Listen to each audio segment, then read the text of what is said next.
নমস্কার, আশা করি সকলে ভালো আছেন। আর সুন্দর একটা দিন আজকে। এই ভিডিওটা আমার অনেক আগেই করা ছিল। তো এই যে ঠাকুর ঘরটা ছোট্টখাটো একটা সুন্দর মন্দির দেখছেন, এটা আমার দাদু।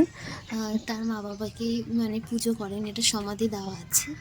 তো আজকে আমরা ৪ বোন এক জায়গায় হয়েছি। আমরা ভীষণ মজাও করেছি। কালকে রাতের থেকে মজা করছি। তো এদিকে দেখি দিদি এসে ঘরটা ঝাড় দিচ্ছিল।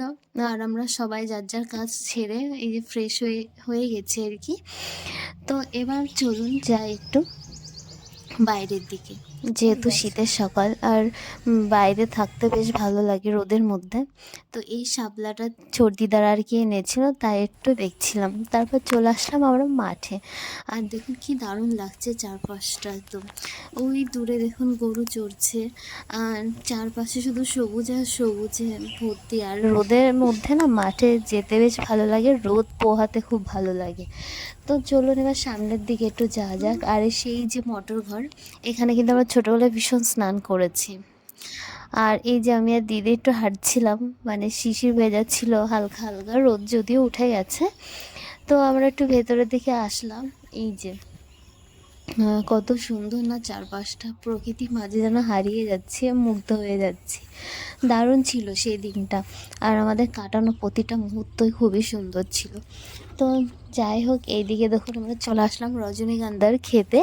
তো ওখান থেকে আমরা একটা ঘুরে ছবি টবি তুলে চলে যাচ্ছিলাম। আর এই যে সেই মোটর ঘর না, আমরা খুব স্নান করতাম।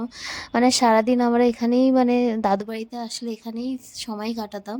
আর যে মালিক ছিল একটু বকাঝকা দিত, আমরাও দুষ্টুমি করতাম, ওই আর কি। তারপরে চলে আসলাম আবার ঘরে।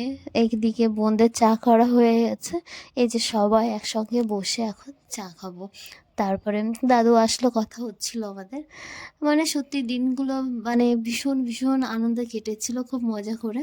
তারপরে যে মুড়ি মাখানো হয়েছিল, চার মুড়ি সকালে, তো এগুলো খাচ্ছিলাম আর গল্প করছিলাম। আর সবথেকে বড় কথা কি জানেন, পরিবারের সবাই একসঙ্গে বসে খাওয়ার মজাটাই আলাদা। তারপর খাওয়া দাওয়া সেরে আমরা রেস্ট নিয়ে চলে আসলাম রান্নাঘরে। আজকে কিন্তু রান্নার দায়িত্ব ছিল দিদি, ও সমস্ত কিছু নিজের হাতে করেছে, আমরাও সাহায্য করেছি, রান্নাটা ওই করেছে।